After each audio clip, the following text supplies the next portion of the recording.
and welcome to the Doofcast, the official variety podcast of doofmedia.com. My name is Scott Daly, and I am your host, and I'm joined, as always, by my co-host, Can't remember. Excuse me, sir. What's your name? Huh? Have we met? I have the strangest feeling. I'm Matt. Hello, I am Scott. That's the end of the skit. Alrighty. This week, yeah, we're back, Matt. We're back after an unexpected week off, and I think we've got a really great show for everyone this week. I'm very excited about it. Yeah, me too. This is one of our awesome times where one of our patrons makes us watch something. Yeah. So we are going to be discussing the 2016 Japanese animated film called Your Name. And then a little bit later, Matt, you wanted to talk about a short novella called The Cambist and Lord Iron. Yep. Did I say Cambist right? Is that what it's pronounced? I think so. I've never said that word before. Yeah, neither have I. I read it. I didn't say it out loud. Yeah. And I've got some quick words about the PS4 video game God of War as well. I played that game since we last met, so I have things to say about that. But yeah, our main segment is going to be talking about Your Name, reviewing that movie, and doing our duty to our patron. Yeah, sounds good. Before we wanted to get into that, I had a really quick update. I'm only doing this because I feel like we talked about it on the show last month, and we need to update when things change in case people just come to us for news, which, But we talked about last month how the Oscars had announced a Best Popular Film category. They announced today that they were not going to do that next year, and they were taking that back to study it further, which is just like PR speak for it's not going to ever happen. Yeah. I mean, they responded to the popular, pressure. So is that good or bad? I don't know. Yeah, I saw someone tweet today that turns out the Oscars are no longer run by the Academy. They are run by Twitter. And I was like, oh, yeah, shit. Yeah. Like, I'm happy this category was taken away, but. Yeah, it's kind of weird to me. I mean, I guess this is going to be normal to people going forward into the future. But the idea that these institutions would actually respond to the public sentiment is weird and unnerving. It's not something that I thought would happen.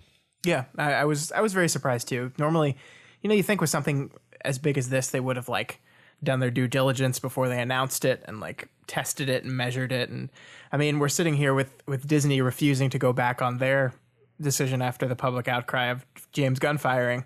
And they will not turn back on it, but the Academy did. So I don't know. The lesson here, kids, is whenever you want something to happen, go on Twitter and complain about it. Yeah, I mean, I'm forced to conclude that we just need to keep whining about James Gunn forever. Hey, rehire James Gunn, by the way. Hashtag rehire James Gunn. Yeah. All right, that's it for our little bit of news segment. Let's go ahead and get into it, Matt. Let's talk about our main event. Let's talk about Your Name. The day a star fell, it was almost like seeing something out of a dream. Nothing more or less than a breathtaking view.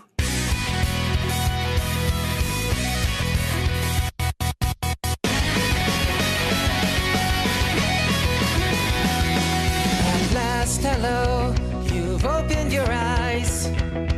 But why won't you even look? Let's hit the cafe later. Thanks, but I gotta go to work. You ain't really. I can't stand this place anymore.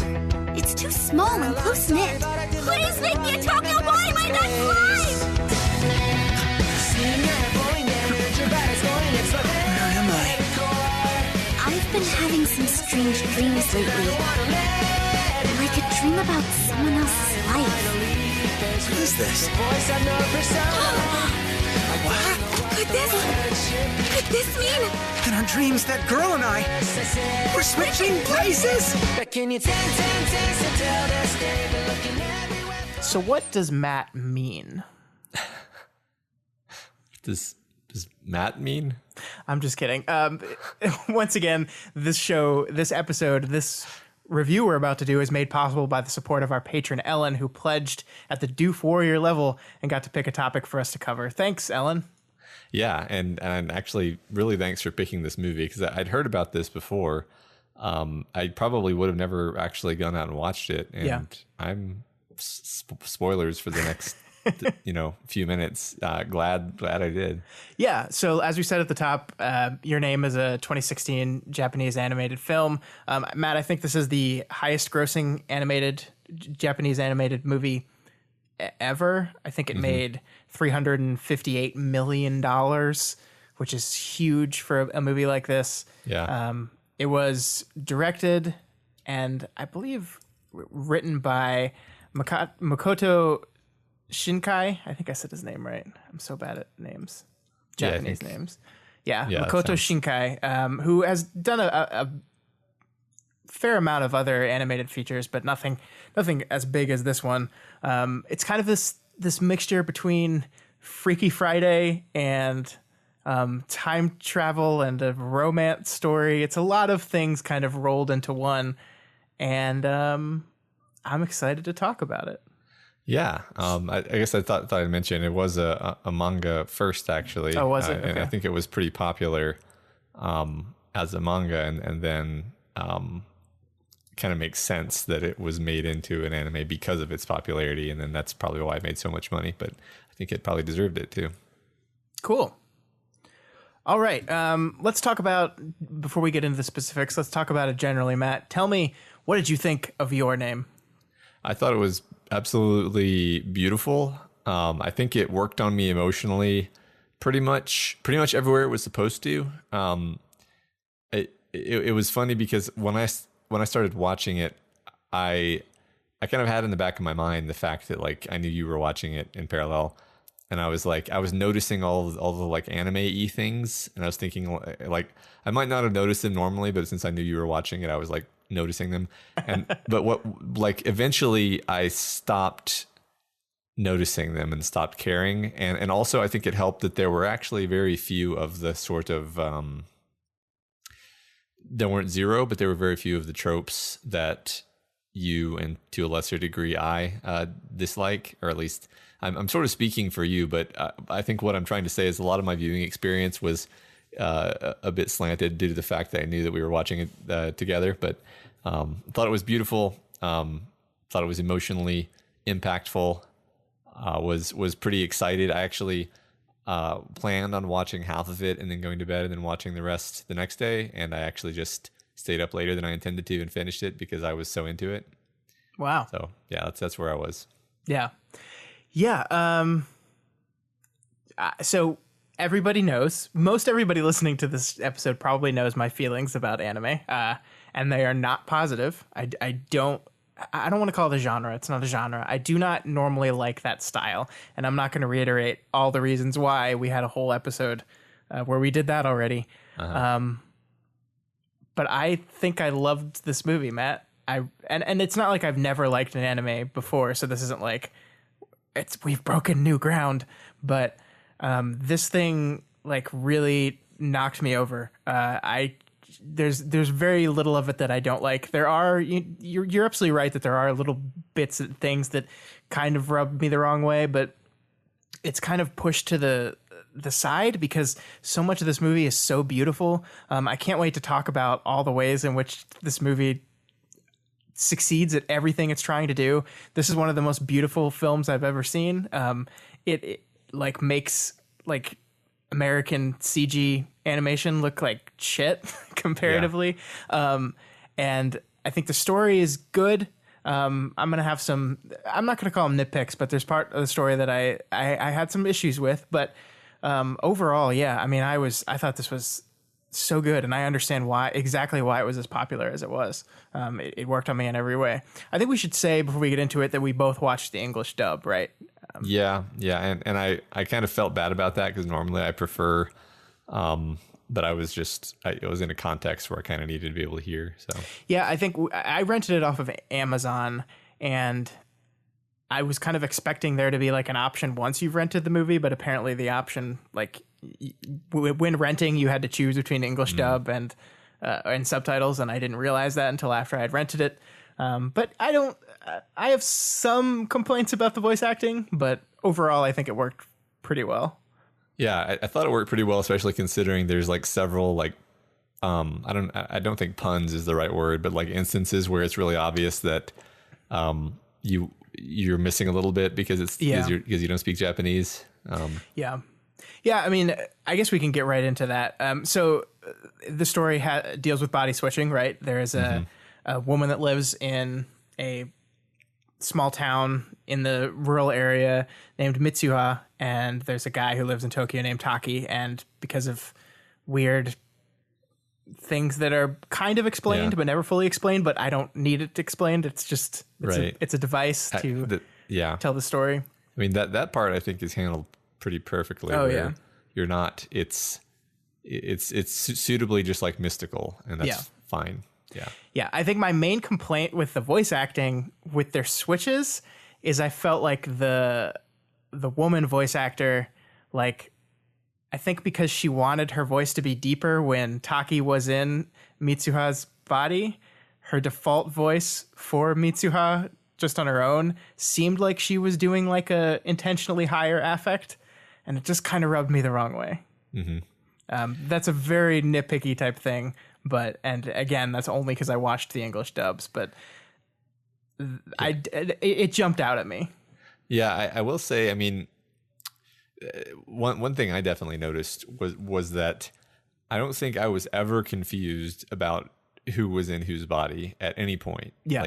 Like 0 times, which is really kind of amazing because especially considering there's times when like they're literally in the middle of a conversation and they switch bodies, and or just times where like there's sort of a montage effect where they're just really good at providing you with very subtle contextual and vocal and situational cues that let you know what's happening.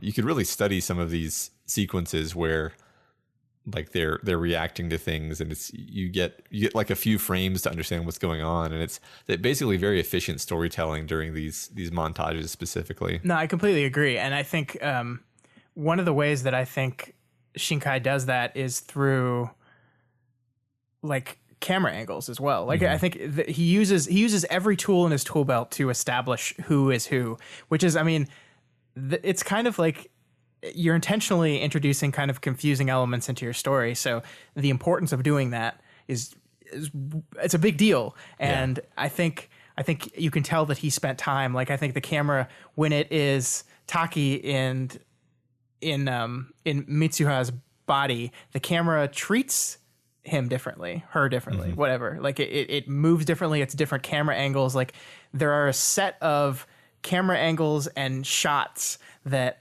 are only reserved for Mitsuha and Mitsuha's body, and there are a set of camera angles and shots that are only reserved for Taki and Mitsuha's body, and vice versa. He telegraphs this all through the language of cinema, and I was never confused.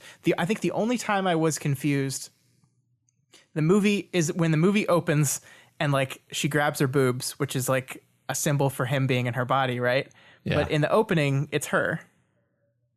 Yeah, and that's the one time that I confused myself. Yeah, like, and they don't prepare you that that's going to happen. And that's the thing is, I think that's the one time when it's understandable and forgivable because you're supposed to be confused. Then, right, I think, right, yeah, because you don't even know this is a body switching thing yet necessarily. Right. So. Yeah. So I mean, so you wanted to talk. I think we're just going to kind of move through the movie. You wanted to talk about kind of the setup at the beginning, I think, and how they got us into the events of the film. Yeah, I mean, so like, I think that, and this would be my one nitpick, I suppose, is that, and I just kind of want to get it out of the way so I don't have to talk about nitpicks anymore. Is that like, for all that I just said, that it like shows this fantastic economy of storytelling and like conveying a huge amount of information visually. I felt like the beginning of the movie was very strange, and I was almost like, oh no, like this is. I heard this was really good, but I'm really kind of getting bad vibes from how this is starting out. Like it's a scene where it's introducing one of the characters, in a way that does not really grab you, or does not really grab me. And then it goes into like a music video montage intro, which I found completely confusing, and like then the movie starts. So my feeling there was like, why didn't you just start the movie after that point? That feels like a very anime-y thing to me, right? Like that type of intro, the montage music video type of intro. I think that's absolutely just the way it's done. Yeah. But I think one thing I kept thinking about while I was watching it is like, this is actually done in a very, like American film style a lot of the time. Like you could translate a lot of these shots to just like live action shots, and it would feel natural. Not all the time, definitely not all the time. Yeah, I could see that. I mean, I think I wouldn't want to completely say that, because I think there's something very Japanese about this film. And it's not just the fact that it's animation. I mean, I think like obviously thematically and culturally for sure, but I think the style feels very Japanese to me as well. Yeah, no, I agree. In fact, I almost wonder if the things that I'm sort of comparing to are not like American directors who were influenced by Japanese cinema or something like that, because I'm not really educated enough on the nuances to say one way or the other. I guess like some of it reminded me of Her, where like you're following the character through the city. Oh, interesting. And you're learning a lot about the character from very small choices that the actor and the camera are making, and I couldn't even specify what exactly made me think of that, but like I think that's really cool, because I think that's a very kind of Asian cinema influenced film, and at least in my head. Like it's been a bit since I've seen it, but I always felt that way a little bit. So okay, cool. Maybe, yeah. I mean, I think that's perfect, actually. Yeah, thanks for validating my impression. Yeah. So the movie, like, here's if you're talking about your big complaint about it, here's my big complaint. I think of the two characters, I think Mitsuha is infinitely more fascinating of a character than Taki, and I think that's fine. But like, once we move past the montage, so we have these two characters start realizing that they're switching back and forth, and they start exchanging notes, and they kind of get like a routine down with this whole thing, and they're kind of subtly influencing each other's lives. And it feels for a moment that like that's going to be the movie, right? Like this is like a Freaky Friday situation that's been done in film a lot. Like it's a body switching type thing has been done, and while in a different body, you learn more about yourself and therefore become a better person. And I was thinking that's just going to be the movie, but it's definitely not, because after this montage, we basically force these two characters to separate unexpectedly, and we learn about the whole 3-year time gap, and then we're just kind of stuck with Taki for a while. And I say stuck with Taki because I just, it's not that I don't like him. I just don't think he's as well established of a character. Like we were talking before we started recording, I can't think of like a summary to like sum up his character. Yeah, right. It's like he's kind of a little bit blank. Like he's like brave and headstrong, but except with women. Yeah, he's like bad with women, and I guess he has a little bit of a temper, I guess. But like I think, and it's only the only reason this jumps out to me so much is because I think Mitsuha is a character that's so much more fleshed out. Like she's this person that's stuck in this rural town, and she wants to get out of it, and she's kind of torn between tradition in her family has like been running the shrine forever, and her father, the mayor, who has kind of abandoned that for the progressive side, and she's kind of been like a push and pull between these things while wanting to escape from it. And I love that the movie has her say that in her next life she wants to be a handsome boy living in Tokyo, which she literally becomes that, so it's fitting. But also I love that the movie doesn't like make a thing out of that. Like it's not like, oh, a boy, huh? Like it's just something she says, and I think the movie just wonderfully just lets that stand as completely fine, because it is. But I just really like that beat. I think she's a really fascinating, complex character, and I wish the movie could have, like, I understand, like, structurally, plot wise, it couldn't stay with her, but then I guess I wish they had just defined Taki a little more and gave him what is his want? Like, he doesn't have a want outside of Mitsuha, really. Yeah, the film treads water a little bit when, like, so Mitsuha has kind of her, like, struggle between honoring tradition and wanting to live a more modern life. Taki sort of, like, he's looking for a job, and his interaction with Mitsuha makes him kind of approach it in a more earnest and heartfelt way, but it doesn't really impact the same way, I think. And there's also just the fact that he suffers from memory loss like 2 separate times, which I think is a little bit frustrating when you're, like, just in general as a storytelling technique. It's a little bit frustrating when your character loses their memory because you, the viewer, didn't lose your memory. You're just like, oh, okay, now I have to watch them figure out what I already know again. Yeah, I could see the that. second time. Yeah. So that's definitely what I was feeling during, like, a couple of the scenes where he's like, I can't remember her name. I'm like, I know her name. We did this already. So I think that's fair. Pretty minor. Like, it's not like it ruined anything for me. I was just like, these are if you force me to make, a lot of what I would do is, like, just make the movie slightly shorter by cutting out some of the things where it's retreading the same thing or stretching something out. Yeah. And, you know, like, I think this is, I am kind of daunted by the task of really trying to break down this movie, because this is definitely a movie where I think what you feel is more important than working out the detail of it. Because this is a very emotional film. This is about 2 people separated by time and space, finding each other, like, connecting to each other in this cosmic kind of way, and finding each other in the end. And I mean, that's, like, there is so much going on there as far as, like, how this is happening and what works and what doesn't work. But at the end, the core emotion of it is these 2 characters. And I think, for me, more Mitsuha. So it's like, I don't even, like, care about some of the smaller minor stuff, you know? Yeah. I think that's probably fair. I feel like it, again, it almost perfectly worked on me emotionally. So like, the whole ending, like, where you're feeling all of the, like, longing and sort of vague loss that Taki feels, where, like toward the end, even though I kind of agree that I didn't like Taki as much as I liked Mitsuha, but, like, as it's toward the end of the movie and he just seems so lost, and, like, you actually empathize, or at least I empathize with his just, like, feeling that he's lost something but he doesn't know what, and then when he finds it, it's like you're super happy, and for sure, it's really dusty in your house. So dusty.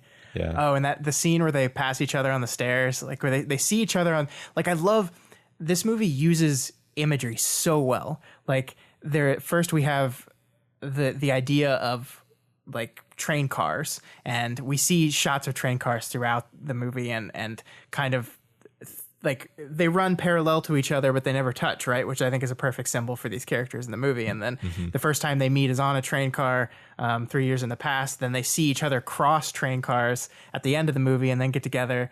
And then they hilariously, like, run to catch up with each other and then see each other at the bottom and top of a staircase and then walk by each other again. There's that beautiful side shot of them, like, literally missing each other again. And you're just like, oh, come on. And then finally they turn around, and that's the wonderful moment, the wonderful, like, crux of the film at the end there, which is it's just this beautifully set up and paid off moment. But I just, like, every time I think about the film, I think about how, like, one of my big complaints about anime is that I don't feel like it uses all the tools in the tool belt. Like, it doesn't so often falls back on the crux of exposition and dialogue to tell story, and doesn't use, like, visual language. And this movie uses visual language like fucking crazy. Like, every shot is, like, beautifully like composed and is telling a story. Like there is voiceover in this, and there are times when the voiceover got a little much for me, but most of the story is told visually. I'm thinking of like shots where Mitsuha is in Tokyo and is like kind of feeling lost and overwhelmed, and the camera just sits on her feet. Like it's the whole time it's just focusing on her feet, and that's like almost, and her shoes are, I think, different from everyone else's shoes, so it's showing how she sticks out, but also showing how she's like lost, because like we don't even see her. It's just moving feet mixed among hundreds of other moving feet. Like again and again and again and again, this movie uses imagery in just such wonderful ways. Yeah. I mean, I don't know if I noticed all of that, actually. I was noticing more just the level of detail, where I was just kind of like awed, actually, because I would just, for like a stretch of the movie, I would kind of intentionally pay attention to like just the aesthetic quality of the image instead of what it represents. Just like, goddamn, this was drawn like this. Who knows how long each frame of this movie took? Like there's a scene where they're just in like a computer room, and like the level of detail, it's like an image that's on the screen for maybe like 5 seconds, and it's just like a beautiful painting. So I don't know, it's just very, like you said, it forces you to compare it to other things you've seen and be like, wow, what if everything was like this? Yeah, and look, like I love Pixar, right? Like I think Pixar films can be absolutely jaw-droppingly beautiful, right? But this is just a complete different kind of beauty. And there are moments in here where it looks photorealistic sometimes, where like you have like long shots of the countryside, and this movie has so many shots of like the beauty of Japanese nature, like the lake, the crater lake, and like the wide shots they do of that stuff. It's jaw-droppingly beautiful. I love how the movie uses light too. I don't know if you noticed, like light and color were used a lot. Obviously the comet is a big part of that, and how the comet reflected, and the one piece of the comet broken off was red, where the rest was like rainbow colored. But I don't know. Like I love everything. I love everything about the visuals of this film. Yeah, I was thinking specifically about the scene where it's like it's magic hour. Yeah. And I'm like, how do you even represent that in this format? Like, how are you doing that with light? I mean, obviously this is not really light. This is someone drawing this, or maybe doing it with a computer. It's impossible to tell. It could easily be either one, as far as my brain knows. Yeah. I mean, my brain just thinks it looks real. Yeah. Like that's how good the light was. Yeah. I definitely noticed the light. I'm just now Googling Your Name animation to try to figure out if I can see how they did this. Yeah. And so I guess I'm trying to think of what I want to do with this next, because there's so much more I think we have to cover here. Like we haven't really talked about the themes of the movie, and I think I was reading some articles about this filmmaker, Makoto Shinkai, and he's kind of like really big into this idea of like missed connections and like the things that separate us from the people we love. So I think this is a very fitting movie thematically for like the type of stories he likes to tell. And I loved the visual motif of the red ribbon and how it like literally connects a line between the two of them. Like, isn't there a thing with like red string, like the string of fate that like ties people together or something? And they visualize that in this movie with her ribbon. I thought that was wonderful. Yeah, I don't know. I mean, I don't know about that specific story, but the ribbon is definitely very consistently used as like a symbol, because it changes hands, and different things happen as the ribbon changes hands and stuff like that. Mm-hmm.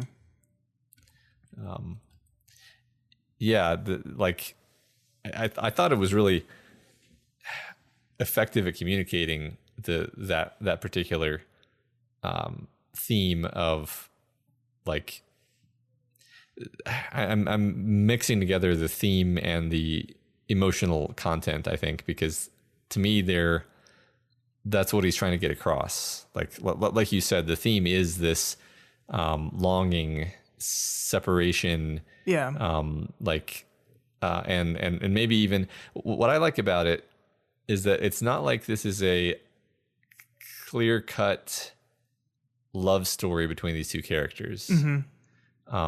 You by the end, I think you're kind of supposed to want them to get together, but like it's more about it's not necessarily that it's a romantic thing. It's just a very special and unique connection. And you can label it as romantic if you want, but I don't think the film particularly cares if you label it as romantic, actually. Yeah, I mean, it's so much more than that, right? Like it's like the whole thing with they specifically mention with the idea of the sake that once something has been inside of you, it becomes part of you. It becomes part of your soul. And so this is literally like these two people have become part of each other. Like they are almost literally part of each other. And I think that's absolutely beautiful. And it doesn't have to fall under a specific romance. Like I saw some comments I was reading around. It's like, I want a sequel because I have to see the two of them together. And my response is like, do you though? I mean, like the whole thing is these are two people that became connected on such a deep fundamental level that like, no, we can't ever understand. And they finally found each other. And that's all I need. Like, I don't need any more than that. Yeah, I think pretty much anything that you would show after that last scene would be anticlimax. Right. Because the whole point is they did find each other finally. Yeah. And that, you know, you had no real reason to think they would or that they didn't even, not only, I mean, you don't even know if they're going to like remember what happened. Like you don't know anything. You don't know if they're going to, you know, suddenly touch fingers and now they're going to get all their memories back or if they're just going to have this ineffable sense that they remember each other. And I think that's like leaving you with that question of what now is actually the beauty of that ending. Yeah. You're telling me you don't want to see a movie where Taki and Mitsuha fight over who did the dishes? That's not cool. I mean, that would be interestingly, that would be that would have its own completely separate themes, I think. But which could be interesting in their own way, but no, I didn't want this movie to end with that, certainly. By the way, as I'm scrolling through like my Google search results of Your Name animation style, I'm seeing lots of like fan art of them like as a couple, which is just like the most missing the point thing ever. I mean, I get it. Like, I mean, I get why you would draw that, but you absolutely want them together. But yeah, I mean, I agree. I agree. Like just painting it as like romance or a romantic kind of love, I think is it's not enough. Like it's not enough. And I think that's what's so beautiful about him writing "I love you" on her hand instead of his name, because like this idea, I'm trying to think of the way to word this. This idea that it doesn't matter if you don't remember my name as long as you know that I love you or that somebody loves you, or like I think that's so beautiful, because like it's like this idea that like it doesn't matter if you don't remember, it doesn't matter if you don't know their name, like your connection goes beyond your name. Yeah. It is something deeper, something more ancient and indescribable. Yeah. But I also like that they're both characters who kind of lack self-assurance. I mean, that's just due to their age, really. Like they're young people. They're a little bit lost. They're a little bit alienated. They don't know what they're doing, really. They're trying to find themselves and don't quite feel like they relate to people, and et cetera. Just kind of young person tropes. And I think there's something kind of beautiful about the idea that like someone else lives in your skin, lives your life, sees what your life is, warts and all. And that's really the important thing. They're not seeing the you that you're putting out. They're seeing like what your life is like from the inside and how people react to you. And from that, they can learn more about who you are than they could if they met you, which is, I mean, because that's the thing, they don't meet. They just have this. They know each other through the situation and the way other people treat them, and it's kind of enough for him to know that he loves her. I think that's a beautiful thought. Yeah, I agree. Well said. That's great. Thank you. So I want to talk a little bit about the music. We touched on this at the beginning. Like we said, we listened to this in dubs. So here's the thing. Like, I like the music in this movie, especially like the less poppy, like more kind of romantic-y, like the impact of these moment type of songs. And I think the poppy type of songs would have worked a lot better if they were in Japanese. But I think the music in this movie in the dub suffers from trying to fit all the English words within the same line of music.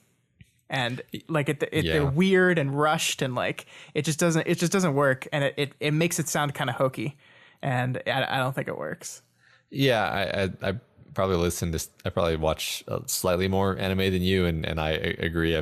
This seems to be a normal thing. Like I would generally much rather they just keep the Japanese song if it was a Japanese song originally, and not understand what it's saying, or perhaps have it dubbed. But generally, like, the lyrics of a song are not very important. Yeah, I mean, in a movie, I should say. It's a Scott thing. Like, I am fascinated by lyrics, so I focus on them. And yeah, the lyrics of this song, I was like, what? That doesn't, what? Yeah. So yeah, I mean, it definitely doesn't hurt the movie for me. It's a very minor part of the movie. I was reminded of it because I was kind of cutting a piece of the trailer together for our intro to this on the podcast when we release it, and I was listening to it rather intently as I was cutting it, and I was like, oh god, this just doesn't work. It just doesn't work, and it's understandable. Like, translation isn't a perfect science. Yeah, right, and I think, like, it's just the style. It's just the style the thing is done in, and it's going to be a little bit jarring when there are kind of very obvious stylistic elements. But like you said, I think even though you and I are not like people who are used to that, we still don't think that ruined anything for us. It's just like it just kind of reminds us we're watching an anime, which Yeah. And okay, so this movie's not perfect though, Matt. And I think a lot happens here. And I think I do think the movie kind of suffers a bit from being a bit overstuffed. Like, you described this on paper. It's like, well, it's like a Freaky Friday thing, but like with the past, there's a comet explosion. So we have like the cyclical nature of time. And also in the middle of this, we have this star-crossed connection built on an ancient tradition that she shared with, I guess, both of her parents. There's just a lot here, and I think some of the plottiness of it gets in the way of the story that they're trying to tell at times. And I think that kind of ties into what you were talking about, is maybe they just cut a little bit out of this movie and it might get a little better. That's kind of how I feel. Like the ramp up of the number of things that are going on, I think, get in the way of the story of these two characters they're trying to tell at times. Not always, but at times. Yeah, I think just the way you kind of described all those elements jumbled together, it's like, you know what, that sounds like if you had dozens and dozens of issues of a manga spread out over a long period of time to explore all those things and really like soak into them in kind of the serialized fiction format where you can go down different rabbit holes and there's no real rush with the storytelling, then that would be awesome. But as it is, some of it definitely feels like it does not, like the movie just is a little bit too long. Like that was my feeling. It's kind of the whole movie. I was like every once in a while there'd be a scene and I would feel like, maybe I should go to bed now because this is kind of slowing down. And then it would pick up again though. Yeah. But I didn't, because it would always pick up again pretty quickly. Like, that's the thing, is it's a great movie. It's just, it has these lulls and these things where you're like, where's this going?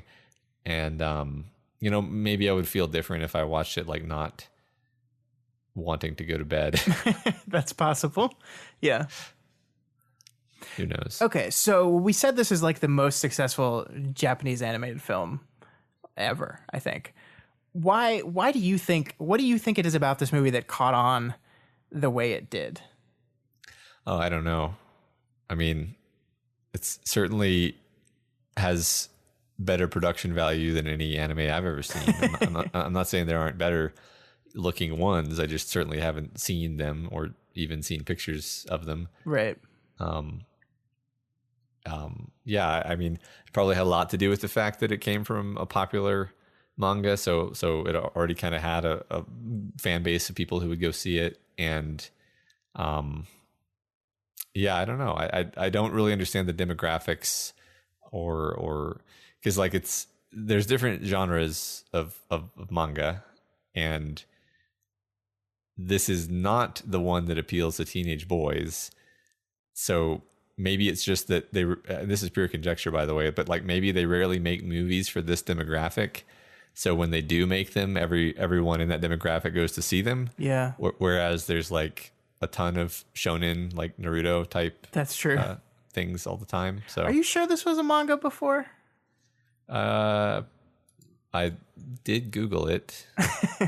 I mean, I know they released. I'm seeing they released a novel at about the same time the movie came out, and there is a manga exists, but I think it was made after the success of the thing. Well, now I just feel like an idiot. Well, I'm just making sure. I'm not saying you're wrong. I'm just trying to clarify, because if we send out wrong information, we'll lose our podcasting license. Yeah, you're right. No, we're gonna get sued for false advertising. Yeah. That's how that works. Yeah, I feel like this was an original story by Shinkai, by Makoto Shinkai. Yeah, so you're right that there definitely is there definitely is a manga now, but I can't actually prove whether that was made first or not. Man. Let's see. Yeah. Yeah, it seems like it came out in 2017. So that's after the movie came out. Okay. So I just have no idea. I just don't know anything. Yeah, I mean, I think there is something. I think you're absolutely right about the level, the production value.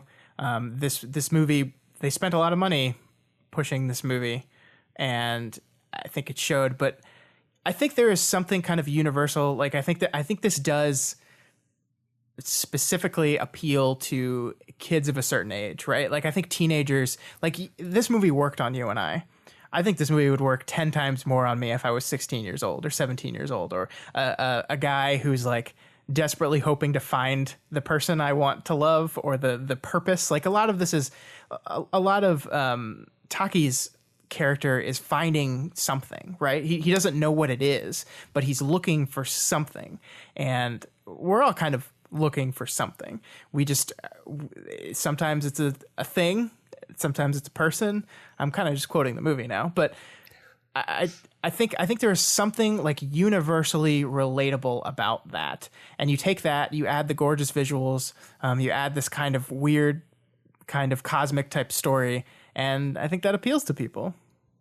Yeah, absolutely. And it's definitely, absolutely reminds me of being like 16 and like, if you're a romantic, then you don't just want to find someone. You want to find the deepest, most important love that ever was in the world. Right. And right.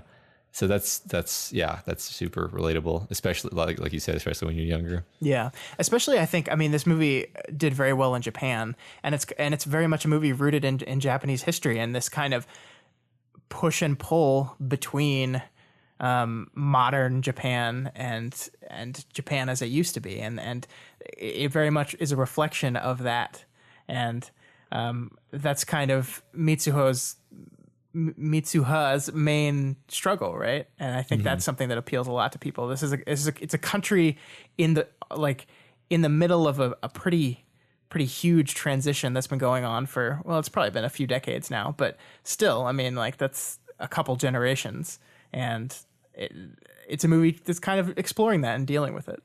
Yeah, and like you said, almost all of that was done visually. Yeah. Like there's really no scenes where anyone talks about that.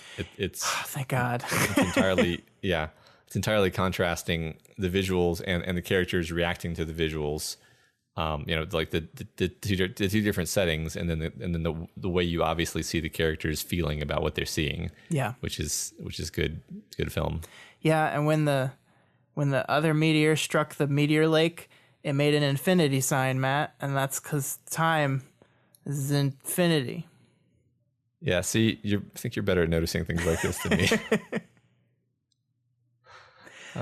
Yeah. I think talking about the dialogue, though, I think that's one thing I did want to spend a little more time on because, yeah, like you said, like it's movies. The expositionary dialogue drives me crazy, and this movie has it. I think all movies have it a little bit, but I think it's just handled so much better here because, like, I think in any other kind of anime movie I had seen, the moment where she's having a conversation with her grandmother and her grandmother tells her that she used to have dreams about switching bodies, that would have gone into like a 5-minute, like in-depth, all in dialogue explanation of the body switching mystical nature of our God and like exactly how that works and why it works and all that stuff. And it's not. It's just her grandmother says with a kind of like forlorn look on her face that I used to have dreams like that too. Like she can't remember anymore. Like it's something that happened to her. It's something that happened to your mother.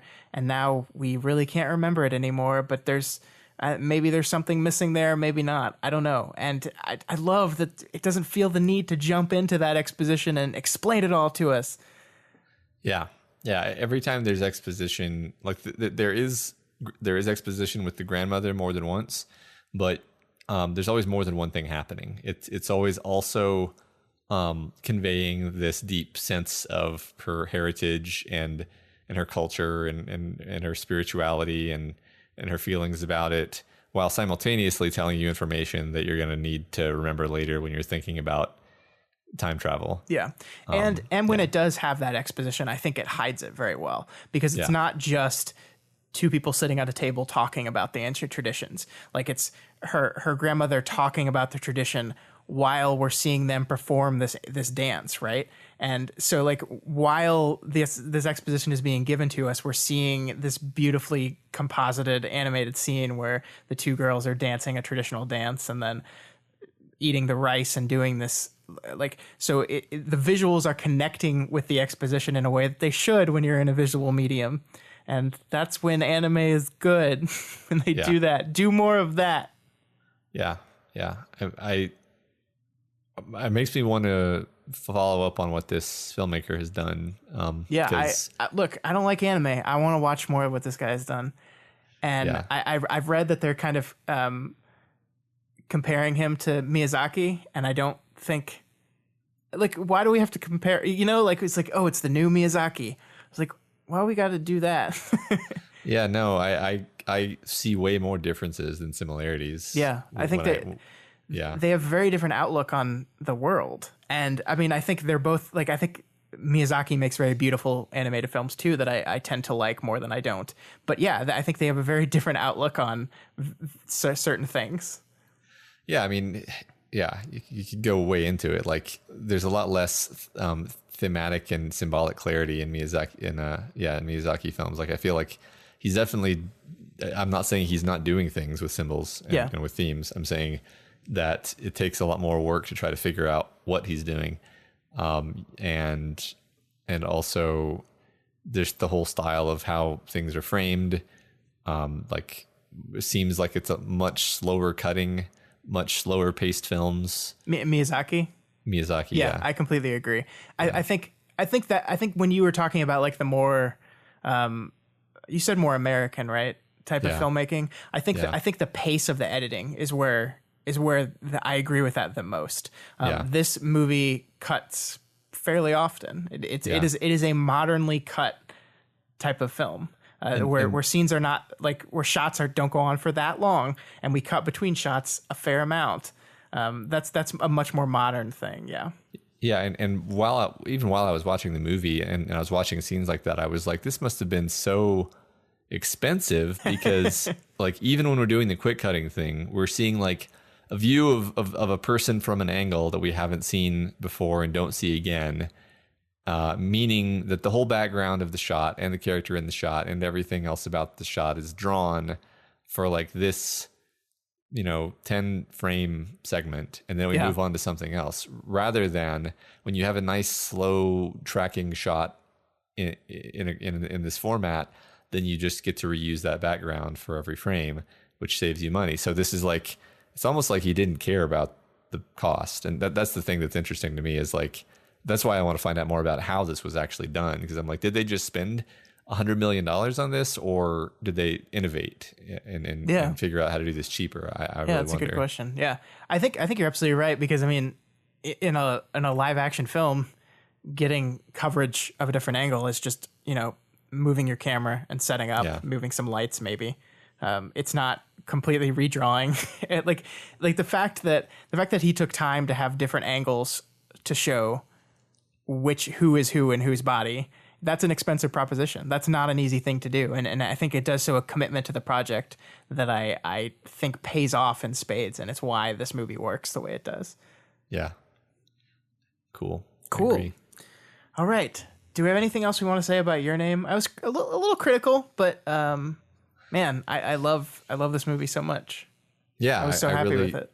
I think, I mean, I almost kind of want to like recommend and like show this to other people, because I mean, I think it's interesting that this, I think I'm actually going to want to like show this to other people and be like, hey, have you seen this movie? Because it's one of those movies that you kind of feel compelled to be like, I feel like this will enrich you a little bit in a couple of different ways. Yeah. And it's also just beautiful. Yeah. Even if, God, you could watch it on mute and I still think you'd appreciate the film. And I think that's the sign of a beautifully constructed visual story. Yeah, exactly. You'd probably understand what was happening pretty well too. Yeah. All right, so that is Your Name. Thanks again. I just forgot the name of Ellen. Thanks again, Ellen. Yeah. We appreciate it. I'm so glad. Like, there's always a bit of fear doing these episodes, because I don't want to not like the thing the person suggested. And whenever it's anime, always in the back of my mind, it's like, oh my God, I'm not going to like this. And there were moments at the very beginning of this movie, I was like, oh my God, when the first thing our female character does is grab her boobs, and I realize it's a Freaky Friday thing. I'm like, oh my God, are they going to go full like awkwardness with the Freaky Friday-ness, like with a dude in a girl's body? And they really don't. I mean, it's like, the grabbing of the boobs more becomes just like a visual shortcut for who's in her body, but it's never like to the point of like over the top, like lewd stuff, right? Like it never goes there. No, I don't think it does anything that you wouldn't see in like a similar American Freaky Friday movie. Right. Yeah. So yeah. All right, cool. That's Your Name. That's my name. No, it's your, yes. All right.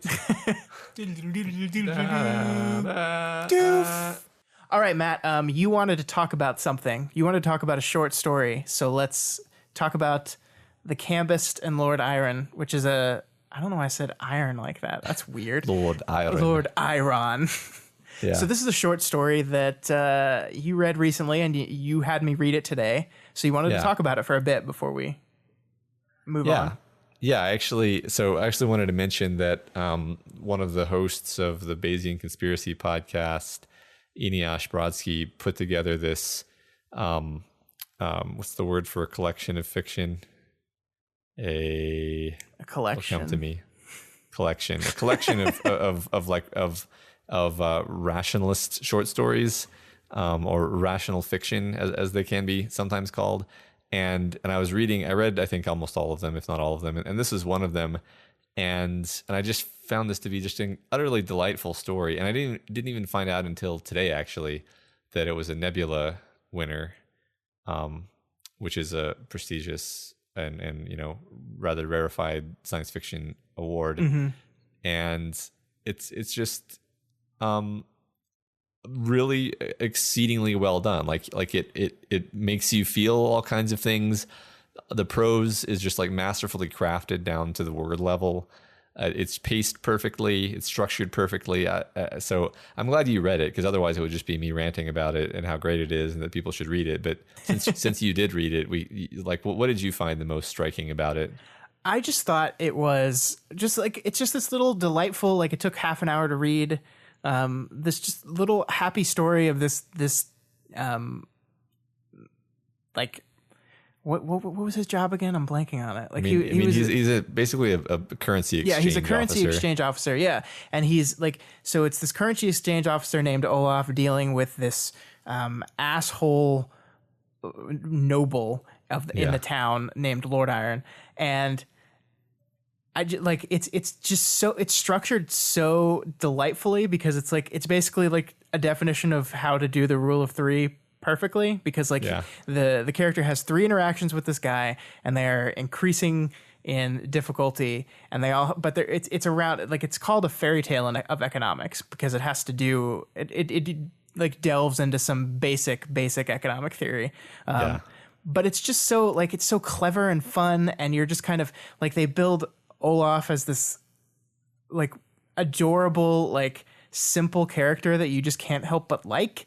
And I don't know, like I like without spoiling it, it was just I used the word delightful, and I just I left this story just with a smile on my face. And that's exactly my reaction. I like that you use the word adorable to describe the character too, because like I don't know, I feel like there's a tendency to try to make protagonists fit a certain mold. And this guy, he's kind of a he just wants to read his Pulp Fiction in his bedroom and like put his feet up. Like he's not an adventurer. So that makes the whole story have a whole different tone. And yeah, it's and just like the characterization of Lord Iron, the characterization of this character and all the side characters. Just loved it. I really recommend it. Yeah, I absolutely do too. It's available online, so we can just put a link to it, right? Yeah. We'll put a link to it in the show notes. You guys should check it out. There's also an audio version of it, awesome. which I haven't been able to actually get to work, but I think it should work in theory. Yeah, it's like 9,300 words or something like that. It's a real quick read. It's enjoyable. Check it out. Yeah. All right. We had one more mini segment. Yeah. You know how you just something. You know how you just said you're glad that I read it, so it's not just you talking up this great thing. That's what I'm going to do. Well, please do. I played the latest game in the God of War franchise. It's called God of War because the thing now is just that numbers don't mean anything anymore. Like we just don't put sequel numbers after games anymore. Or movies for that matter. I think it's the 7th or 8th in the franchise. It's like the 4th. Well, so there were like 3. There was like God of War 1, 2, and 3, and then there were like PSP games or something. Then there was a PS3 game that was like a prequel that I never played. But basically, the basic idea around the God of War franchise, it's like an action game where you play a guy named Kratos who hates gods. And in the first game, he like sold his soul to join the army of Ares, and Ares like immediately made him slaughter his wife and children. So he got mad at Ares, and the first game is getting revenge on Ares, and it escalates from there to where by the end of the third game, you basically kill like the entire pantheon of Greek gods. So this one moves settings and it exists in Norse mythology. So they've moved away from Greek mythology and he lives in Norse mythology. But what the game is basically it's a father and son story. Kratos has had a kid, and the game starts, their wife has passed away, and they made a promise to her that they were going to bring her ashes to the top of a mountain. And basically the game is the shit that happens to them playing in Norse mythology as they make that journey. And it is like, so here's the thing about video game storytelling, Matt. I think it's bad most of the time. And I think it's bad because it tries to just be film. And it's just like, we'll have a cool cutscene that'll tell the story, and then we'll go back to the gameplay. And while this game does have some pretty cool cutscenes, I think the amazing thing this game does with the story is it's constantly happening. So like you have this really estranged, uncomfortable relationship with your son, and that relationship changes and morphs throughout the game in very real ways. And it's not done just in cutscenes. Like, the story is told as you're fighting and as you see what the kid says to you in response to things, and how he says it and his attitude towards you. And you see the character of Kratos kind of warm up to his son. It's this wonderful, deep, nuanced, like in game storytelling that I think just works so well. And I think more games need to be like this and be less bad writing. That's awesome. It seems like it's made a pretty big critical splash. Yeah. And I bet people do copy the techniques that have been employed here. Yeah. I hadn't heard about this idea that like the storytelling is not just in the cutscenes, but like as soon as you describe it, I can kind of visualize what you mean. And I can think of examples where maybe that's been done a little bit in other games, but yeah, I mean, I think Valve in Half-Life and in the Portal games did that very well, but their stories were still pretty like they had stories. Like Half-Life has a story, but it's not the focus of the game. Yeah, well, I don't think the Half-Life story makes you feel much of anything. No, honestly, I mean, I enjoy those, but yeah. And I will say, I'm not going to spoil this game because I want everyone to play it that haven't. But the game ends in a place where I said to myself as the game was ending, you know, from a story perspective, this would be a perfect place to end the game. But from a gameplay perspective, they would never end the game here because there's so much more game things to do. And then the credits ran, and I was like, holy shit, that's incredible. Like, you told your story and you got out. And yeah, there's like bonus stuff you can do in the game. There's like a new game plus mode, and there's like extra stuff you can do. Of course there's that stuff. But the story they set out to tell completed in a very natural and fulfilling way, and then they got the hell out. And yeah, there's going to be sequels. Of course there's going to be sequels, but the respect I have for them to just tell the story they wanted to tell and then be done with it. I thought that was so great. That's so cool. Yeah, I'm not sure if do they have that for PC? Probably, right? No, it's PlayStation only. It's Sony Santa Monica Studios, so it's a PlayStation first party exclusive. So I see. Okay. You can only get it for PlayStation. Sorry. Do you have to buy one? I'm sorry. Oh, yeah, I guess I have to buy one. Or I can't send you I will never send you my PlayStation. No, that's too far. Yeah. But yeah, I mean, so if you have a PlayStation and haven't played God of War, I know like this game has been out for almost a year now. I think I'm like pretty super late on this whole train, but that's how I am with games. But I want to like focus on storytelling in games a little bit more. Because I think it's a fascinating method. And like, I used to like play video games all the time. And like when I went to college, I was like, I want to make video games. And I realized very quickly that the reason I like games so much is because I loved the stories they were telling.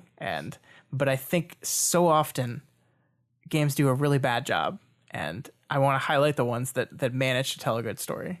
Yeah, that sounds great. I remember really liking the Dragon Age Origins game and kind of similar games like that. Mm-hmm. I don't get to play as many games as I'd like to, but yeah, we should definitely focus on games more. And the guy who played Teal'c in Stargate SG-1, did you ever watch that show? Yes. He does the voice of Kratos, and it's perfect. It's perfect. Okay. He got his son, and he doesn't call him his name very often. He just goes, "Boy, get over here, boy." And it's like, it's perfect. It's like Teal'c. It's perfect. Fantastic. All right, I'll be done now. I'll be done talking about God of War. That's all we had for you guys this week. If you have any opinions on Your Name, on God of War, or if you've read the story Matt linked and want to talk about that, you can reach out to us via email at doofmedia@gmail.com or over on Twitter @doofmedia. Yeah, and if you're not already subscribed to this podcast, we encourage you to do so and ensure you never miss an episode. You can find us on iTunes, Stitcher, YouTube, Google Play, and pretty much anywhere else podcasts can be found.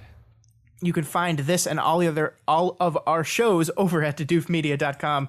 If you like what we do here and want to support us, consider becoming a patron of Doof Media. Head on over to patreon.com/doofmedia. You can pledge $1 a month or whatever else you can afford to help ensure we keep growing and keep making new content. Or if you want to make me watch more anime, you can do that too. I don't know how you're gonna top this one though. It's like it's got to be all downhill from here, right? Well, I mean, if you can top it, then please do. Yeah, challenge. Yeah, challenge. And, please consider rating and reviewing us on Apple Podcasts if you're able to. Every review helps us get more exposure and introduces new people to the content that we make here. All right, guys, we will see you all next week with another episode. I'm not sure what we're doing yet. Something awesome. It's going to be great.